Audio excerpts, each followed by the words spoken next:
स्वामीनारायण हरे, स्वामीनारायण हरे। वचनामृत श्री कार्याणी प्रकरण का छठवां। मत्सर समस्त विकारों का आधार। संवत 1877 में आश्विन कृष्णा 5 नवंबर 1820 उत्तर भारतीय कार्तिक कृष्ण अमावस्या को दिवाली के दिन श्री कार्याणी ग्राम स्थित वस्ता खाचर के राजभवन के उत्तरी द्वार के कमरे के आगे दीपमाला जगमगा रही थी। उस दीपमाला के बीच मंच सुशोभित किया गया था।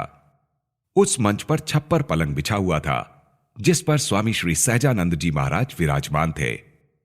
उन्होंने सुनहरे बूटेदार लाल कीमखाब का चूड़ीदार पाजामा पहना था। नर नारायण स्वामी नारायण नामांकित काले कीमखाब की बगलबंडी पहनी थी।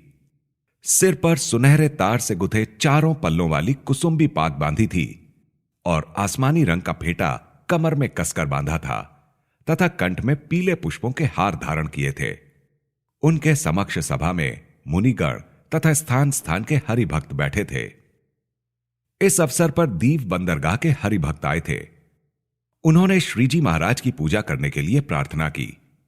तब श्रीजी महाराज ने सिंहासन से उतरकर उस भक्त के सम्मुख जाकर उसकी पूजा अंगीकार की तथा उस भक्त के द्वारा समर्पित वस्त्र, पीला छत्र तथा पादुकाएं आदि को ग्रहण करके पुनः सिंहासन पर विराजमान हुए।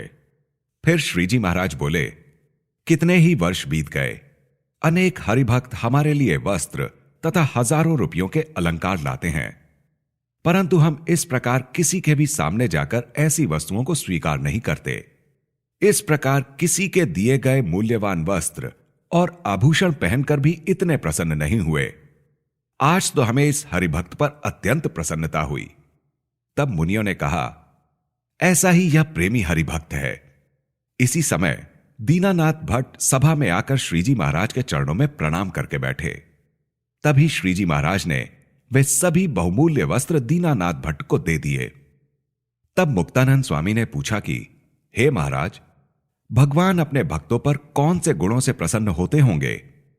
श्रीजी महाराज बोले कि जो भक्तजन काम, क्रोध, लोभ, कपट, मान, ईर्ष्या तथा मत्सर से रहित होकर भगवान की भक्ति किया करते हैं, उन पर भगवान प्रसन्न होते हैं। इनमें भी मत्सर तो सभी विकार मात्र का आधार है। अतः श्री व्यास जी ने श्रीमद् भागवत में निर्मत्सर संत को ही भागवत धर्म का अधिकारी बताया है। इसलिए मत्सर तो समस्त विकारों से सूक्ष्म है और उसे मिटाना भी अत्यंत कठिन है। तब ब्रह्मानंद स्वामी ने पूछा, मत्सर को मिटाने का क्या उपाय है? श्रीजी महाराज बोले, जो संत के मार्ग पर चलता है तथा जो स्वयं संत होता है, उसका मत्सर मिट जाता है, किंतु जिसे संत के मार्ग पर चलना ही नहीं है, उसका मत्सर नहीं टलता। फिर मुक्तानंद स्वामी ने पूछा, मत्सर के उत्पन्न होने का कौन सा कारण है?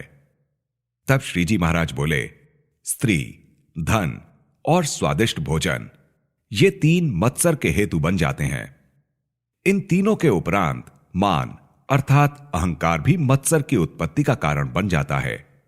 जिसका स्वभाव मत्सर पूर्ण होगा, उसे तो इस बात पर भी मत्सर उत्पन्न हो गया होगा कि हमने भट्ट जी को यह वस्त्र दे दिए, परंतु उस मत्सर वाले को यह विचार नहीं आता कि जो हरिभक्त वस्त्र लाए थे, उसे धन्य है कि उन्होंने ऐसे कीमती वस्त्र महाराज को अर्पण किया, तथा महाराज को भी धन्यवाद है कि उन्होंने ऐसे वस्त्र तुरंत ब्राह्मण को दे दिए।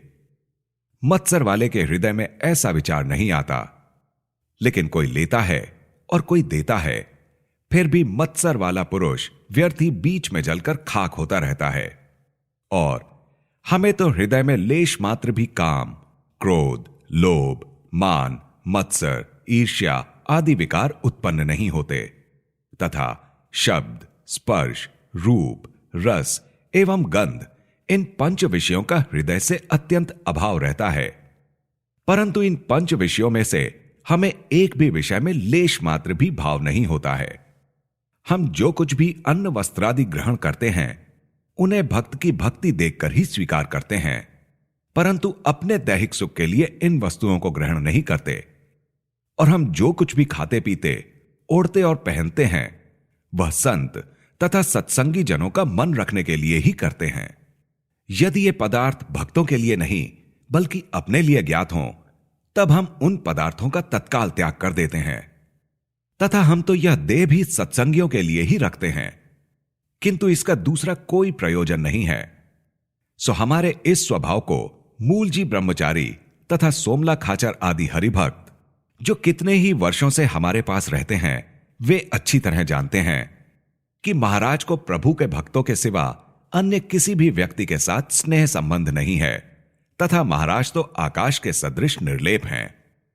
इस प्रकार हमारे पास निरंतर रहने वाले भक्त हमारे स्वभाव को जानते हैं और परमेश्वर से मन, कर्म एवं वचन से जुड़े हुए जो भगवत भक्त हैं, उनके लिए यह हमारी देह भी श्री कृष्णार्पण कर रखी है।